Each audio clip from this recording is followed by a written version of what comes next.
défend. Oui, merci Monsieur le Président.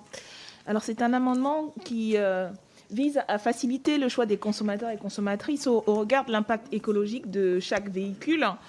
Nous proposons que toute publicité relative à la mobilité, notamment routière, réalisée à l'aide de véhicules à motorisation thermique, soit obligatoirement accompagnée d'une présentation ou d'une expression complémentaire au moyen de graphiques ou de symboles visant à indiquer la quantité d'émissions de gaz à effet de serre par kilomètre et par personne transportée selon des modalités définies par décret. Il s'agit plus simplement de l'instauration d'un Mobiscore, comme ce qui a pu être fait sur les questions nutritionnelles, mais cette fois avec un caractère obligatoire. Il nous semble important, en effet, étant donné notamment l'impact écologique extrêmement négatif des ventes de véhicules utilitaires surélevés, les fameux SUV, et des pubs de voitures qui mettent en scène par ailleurs une nature que ces produits extrêmement polluants détruisent par là même. Je voulais rappeler que ces publicités sont omniprésentes dans les médias. Depuis 2016, les émissions de CO2 des voitures neuves sont reparties à la hausse et ces SUV ont vu leur vente multipliées par 7 en 10 ans, représentant aujourd'hui 40% des ventes de voitures neuves. Un SUV, un véhicule utilitaire surélevé, rejette 20% de plus de CO2 que les autres véhicules et coûte environ 40% plus cher. Et il y a d'ailleurs là une dimension de classe, puisque ce sont les plus riches qui ont les moyens de se payer ce type de véhicule qui polluent les plus. Voilà pourquoi il nous semble que l'introduction de ce Mobiscore serait profitable à la réduction des ventes de ce type de véhicule, ou en tout cas à la prise de conscience des consommateurs et consommatrices. Merci Madame Obono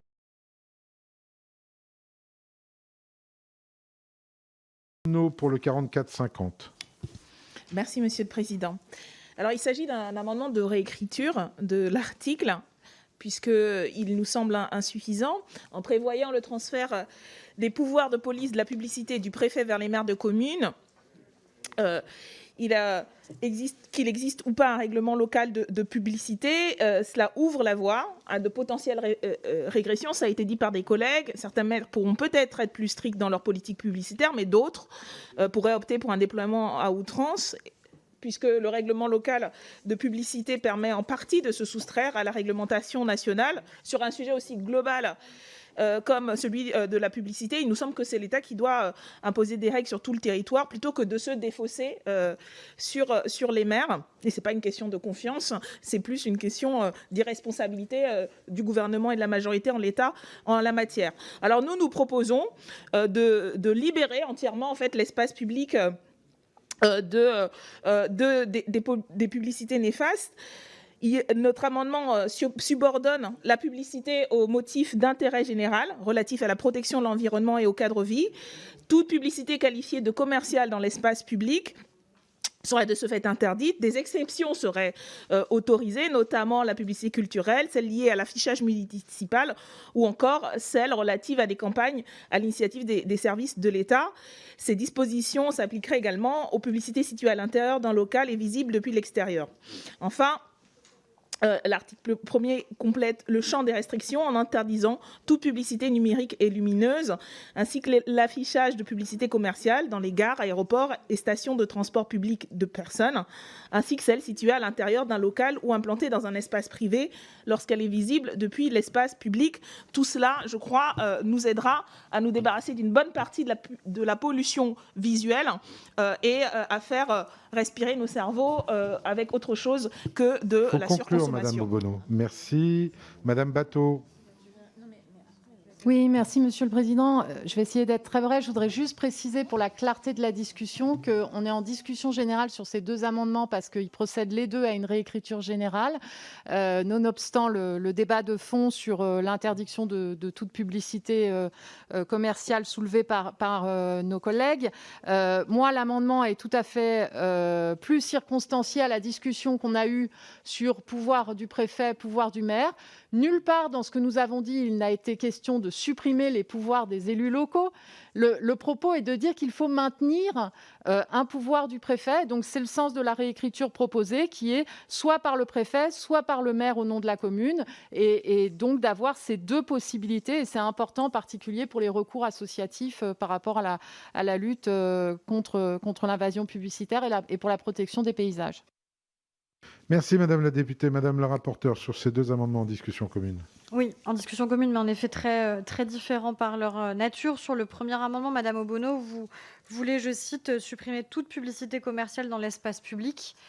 Donc, de fait, je serais évidemment défavorable à cet amendement qui est une vision extrêmement extensive de l'interdiction de la publicité, puisqu'il n'y en aurait plus aucune, à part quelques exceptions, en effet, en matière d'affichage municipal d'opinion ou culturelle, qui pourrait survivre. Ça poserait aussi des questions assez manifestes, je pense, pour les finances de nos collectivités locales, sur toute la partie mobilier urbain, qui repose justement sur un principe qui est que le mobilier est financé aussi par la publicité. Donc, je pense que ça créerait beaucoup de difficultés à nos collectivités territoriales. Donc, j'y suis défavorable.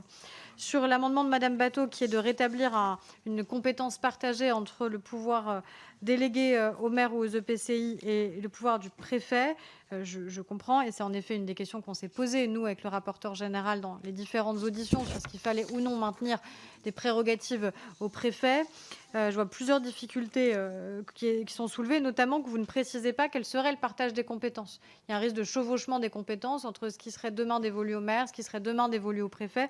Ce n'est pas clairement exprimé et précisé dans cet amendement. D'autre part, il y a une vraie philosophie dans l'article 6 qui est en effet de faire confiance au maire. Et je ne crois pas, Madame Batho, qu'ils voudront abîmer, détériorer leur environnement, le paysage. Je crois qu'au contraire, on a des élus locaux qui sont de plus en plus convaincus des sujets dont nous discutons depuis ces derniers jours. Donc, je suis là encore défavorable. Merci Madame la Ministre. Oui, sur le 44-50, donc présenté par Madame Obono, bon, là, les règles qui sont posées dans le Code de l'environnement, elles sont posées dans un objectif de protection du cadre de vie, et on est là pour essayer de les améliorer.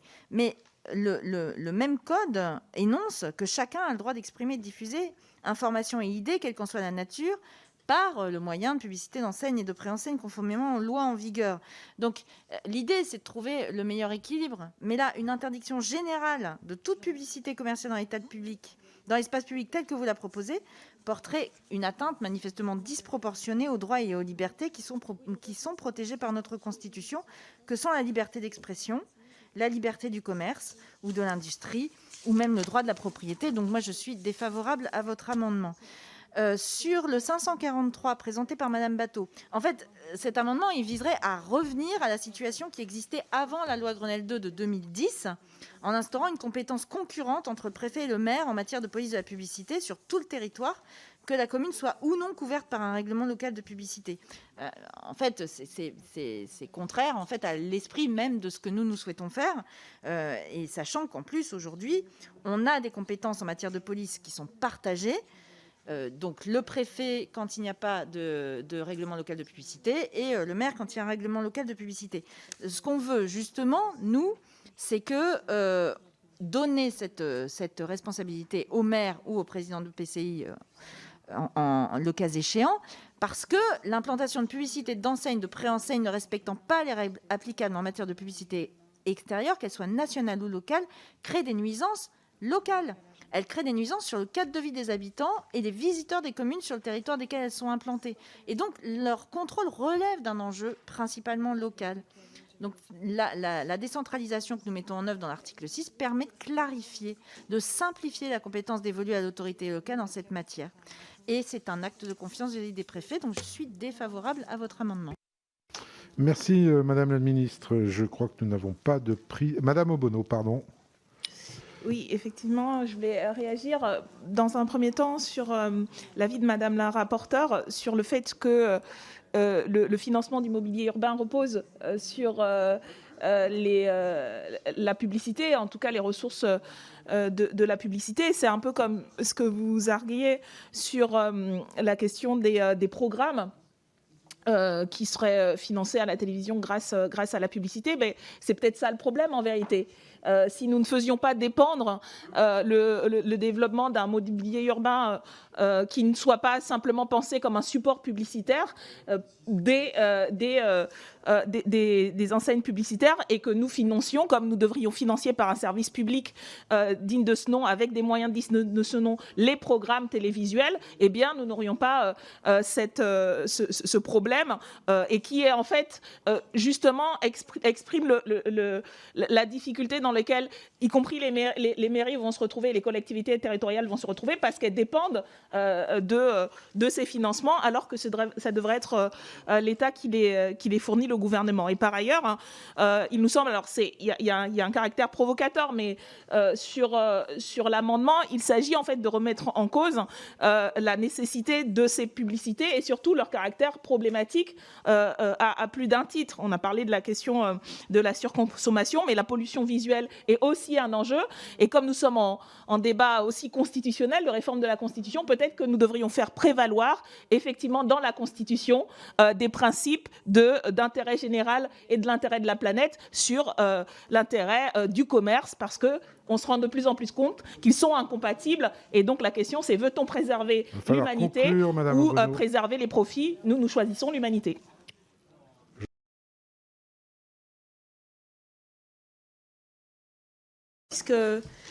Il s'agit d'un amendement qui vise à favoriser la rénovation globale, notamment la définition. Nous proposons d'intégrer dans la loi deux définitions. La définition d'une rénovation dite globale ou complète et performante, qui est une rénovation performante réalisée en une seule étape. Rappelons que, selon le Haut Conseil pour le climat, la France possède le parc de logements le moins performant énergétiquement de toute l'Europe. 36 millions de logements qui représentent 28% des émissions de gaz à effet de serre. Et la précarité énergétique concerne 6,7 millions de Français. Or, le rythme actuel de rénovation est insuffisant. Et de ce fait, la baisse des émissions de gaz à effet de serre du secteur est également insuffisante. C'est le sens de cet amendement qui s'appuie également sur la demande de la Convention citoyenne pour le climat.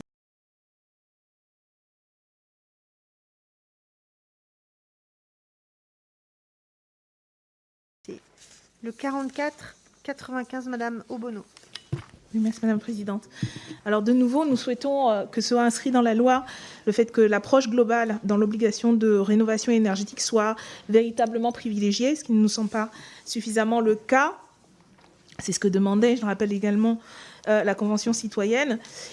12 millions de personnes sont encore en situation de précarité énergétique en France et les prix de l'énergie sont amenés à augmenter. Acter un droit pour tous et toutes à un logement à la facture d'énergie abordable est, de notre point de vue, essentiel. Il faut s'attaquer à ce chantier de la rénovation qui n'est pas simplement capital pour le climat, c'est essentiel pour l'économie en réduisant la facture énergétique, pour l'emploi, avec des centaines de milliers de créations de postes non délocalisables, et pour faire reculer la pauvreté et améliorer la santé de la population.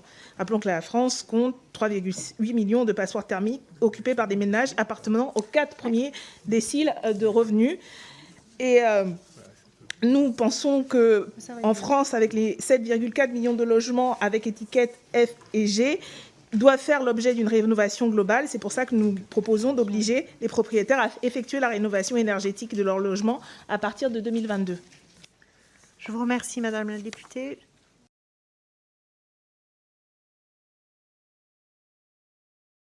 Oui, nous souhaitons également que soit clairement interdit la location des passoires thermiques en 2028. C'est une demande de la Convention citoyenne sur le climat et l'article qui prétend reprendre cette mesure n'est, de notre point de vue, pas efficace, puisque la rédaction n'implique pas d'interdiction directe ni de sanctions pour les loueurs qui transgresseraient cette règle. Les logements classés F et G ne seraient simplement plus considérés comme décents en 2028, mais les logements déjà loués pourraient le rester sans obligation de rénovation thermique, charge aux locataires, souvent précaires, de faire valoir leurs droits et de poursuivre leurs propriétaires. Et puis le décret de janvier 2021 relatif aux critères de performance énergétique dans la définition du logement décent vient mettre à mal la notion de passoire thermique. Bref, nous proposons, conformément aux préconisations du réseau pour la transition énergétique, de fixer dans la loi une réelle interdiction et cette proposition s'articulant à l'ensemble des amendements que nous avons proposés sur la rénovation globale et qui ont été refusés. Merci.